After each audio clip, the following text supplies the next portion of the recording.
king of the Ghats, life and death on banks of the Ganga. The Ghats, the Dams pass flaming torches to the families of the deceased, who ignite the wooden pyres dotting the riverside. As the bodies wrapped in white shroud and marigold flowers are turned to ash, the remains are collected and sprinkled in the Ganga, and the Dams collect their dues. Varanasi, it is well past midnight as Bahadur Chowdhury, a fourth-generation caretaker of Varanasi's ancient cremation grounds, sprinkles ceremonial butter on huge funeral pyres burning on the banks of the Ganga. Chowdhury is illiterate, poor and low caste, but his role in Varanasi, one of the holiest cities in India, is sacrosanct in Hindu mythology. Born a keeper of the flame, tradition dictates that Chowdhury oversee the sacred fires and cremation grounds at Varanasi that Hindus believe free them from the cycle of life and death. These funeral custodians are the Dams, a small community living by Varanasi's burning Ghats, where cremation fires burn day and night and the smell of the dead hangs heavy in the air. "The dead are our only business," Chowdhury told AFP at the Manikarnika Ghat, where thick black smoke rose from pyres as huddled families sobbed, and beggars and near-naked holy men wandered around seeking donations.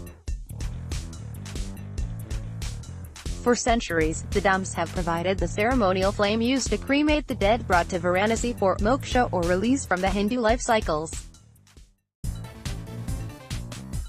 At the Ghats, the Dams pass flaming torches to the families of the deceased, who ignite the wooden pyres dotting the riverside. As the bodies wrapped in white shroud and marigold flowers are turned to ash, the remains are collected and sprinkled in the Ganga, and the Dams collect their dues. Chowdhury, instructing two fire attendants to add more butter and wood to a pyre, said their community survives off whatever the mourners pay them. "Some can barely afford the cremation," he said. Others make generous donations, and even offer to feed all the laborers. Chowdhury said he could earn as little as 150 rupees for back-breaking labor that could last 18 hours. "A good day could bring close to 5,000 rupees, he said. "It is little income to sustain their families," Chowdhury said, "but there are few other opportunities for work." Despite the importance of their ceremonial duty in Hindu funeral rites, the Dams hail from the bottom rungs of India's lowest caste, Dalit community.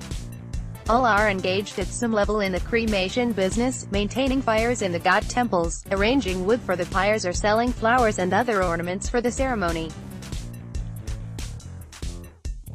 The most coveted role is that of King of the Ghats, a temporary designation that rotates through Dam families. The title holder is afforded clout, honor and additional alms in the day-to-day running of the cremations.